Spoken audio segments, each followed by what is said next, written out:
2024년 5월 21일 연중 제7주간 화요일 제1독서 야고보서의 말씀입니다.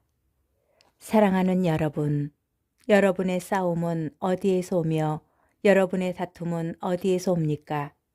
여러분의 지체들 안에서 분쟁을 일으키는 여러 가지 욕정에서 오는 것이 아닙니까?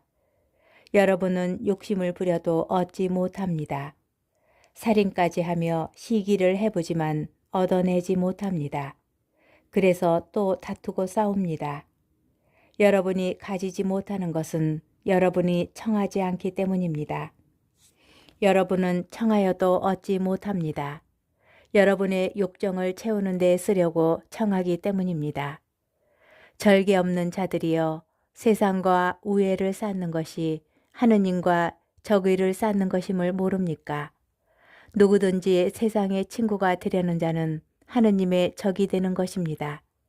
아니면 하느님께서는 우리 안에 살게 하신 영을 열렬히 갈망하신다는 성경 말씀이 빈말이라고 생각합니까? 그러나 하느님께서는 더 큰 은총을 베푸십니다. 그래서 성경은 이렇게 말합니다. 하느님께서는 교만한 자들을 대적하시고 겸손한 이들에게는 은총을 베푸신다. 그러므로 하느님께 복종하고 악마에게 대항하십시오. 그러면 악마가 여러분에게서 달아날 것입니다. 하느님께 가까이 가십시오. 그러면 하느님께서 여러분에게 가까이 오실 것입니다. 죄인들이여, 손을 깨끗이 하십시오. 두 마음을 품은 자들이여, 마음을 정결하게 하십시오. 탄식하고 슬퍼하며 우십시오. 여러분의 웃음을 슬픔으로 바꾸고 기쁨을 근심으로 바꾸십시오. 주님 앞에서 자신을 낮추십시오. 그러면 그분께서 여러분을 높여주실 것입니다. 주님의 말씀입니다. 복음, 마르코 복음 9장 30절에서 37절의 말씀입니다. 그때에 예수님과 제자들이 갈릴레아를 가로질러 갔는데 예수님께서는 누구에게도 알려지는 것을 원하지 않으셨다. 그분께서 사람의 아들은 사람들의 손에 넘겨져 그들 손에 죽을 것이다. 그러나 그는 죽임을 당하였다가 사흘 만에 다시 살아날 것이다. 하시면서 제자들을 가르치고 계셨기 때문이다. 그러나 제자들은 그 말씀을 알아듣지 못하였을 뿐만 아니라 그분께 묻는 것도 두려워하였다. 그들은 가파르나움에 이르렀다. 예수님께서는 집안에 계실 때에 제자들에게 너희는 길에서 무슨 일로 논쟁하였느냐 하고 물으셨다. 그러나 그들은 입을 열지 않았다. 누가 가장 큰 사람이냐 하는 문제로 길에서 논쟁하였기 때문이다. 예수님께서는 자리에 앉으셔서 12 제자를 불러 말씀하셨다. 누구든지 첫째가 되려면 모든 이의 꼴찌가 되고 모든 이의 종이 되어야 한다.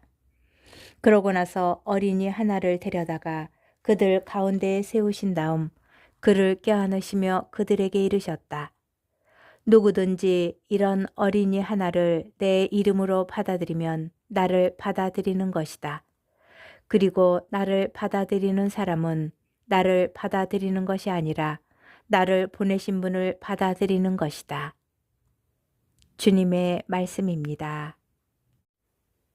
오늘의 묵상. 오늘 복음에서 예수님께서는 제자들 사이에 서열 논쟁으로 생긴 갈등을 정리하여 주십니다. 제자들은 누가 가장 큰 사람이냐 하는 문제로 길에서 논쟁하는데 사실 모든 인간관계에서 일어나는 갈등은 욕심에서 비롯합니다. 독서는 이를 매우 날카롭게 묘사합니다. 여러분의 싸움은 어디에서 오며 여러분의 다툼은 어디에서 옵니까? 여러 가지 욕정에서 오는 것이 아닙니까? 여러분은 욕심을 부려도 얻지 못합니다. 살인까지 하며 시기를 해보지만 얻어내지 못합니다. 그래서 또 다투고 싸웁니다. 복음은 이러한 갈등과 불화를 해결할 방법으로 세 개의 이미지를 제시합니다. 꼴찌로 옮긴 그리스말 에스카토스는 끝이나 종말 또는 마지막을 의미하며 맨 끝자리에 무의미한 존재나 쓸모없는 존재를 가리킵니다. 종으로 옮긴 크리스말 다코노스 또한 식탁에서 봉사하는 일을 뜻합니다. 어린이로 옮긴 크리스말 파이도는 3살에서 5살 정도의 아이들, 어린이라고 보기에는 아직 어리고 연약한 이들을 말합니다. 결국 이 세 개의 이미지를 통하여 첫째가 되려면 수단과 방법을 가리지 않는 노력 대신 힘없고 나약함을 받아들이는 겸손을 가지도록 제안하는 것입니다.